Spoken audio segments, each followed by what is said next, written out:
Hey guys, Amanda here with Revive, bringing you a Toolkit Tuesday, as I've decided to call it, relationship trick that was actually inspired by a conversation I had with my husband last night.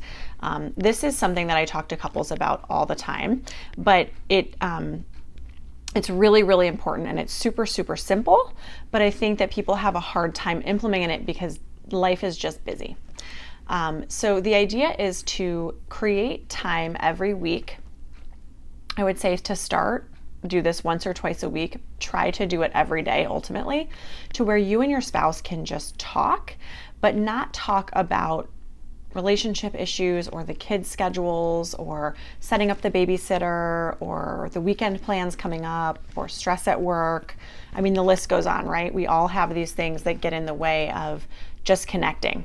I don't know if you remember the last time that you and your boyfriend, girlfriend, husband, wife, whoever it is, talked and listened, and it wasn't about checking things off of a to-do list. So if you're new, if you're in a relationship that's new, you're probably doing this a lot more. Great, that's normal, keep it up. It's probably not always going to stay that way. My couples who have been in long-term committed relationships, take at least 30 minutes and make a rule that you have to just listen and be present for one another and kind of put away your calendars.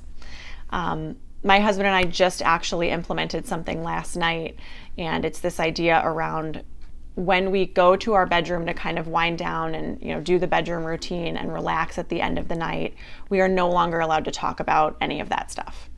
And I think that protecting your environment like that when you've been in a relationship as long as some of us have is a really, really conscious and intentional effort that you have to be in charge of in order to make it happen. It's not just going to happen on its own anymore. So I challenge you to come up with something similar where you're forcing yourselves to really just be present and not talk about all of the to-dos, but just focus on reconnecting.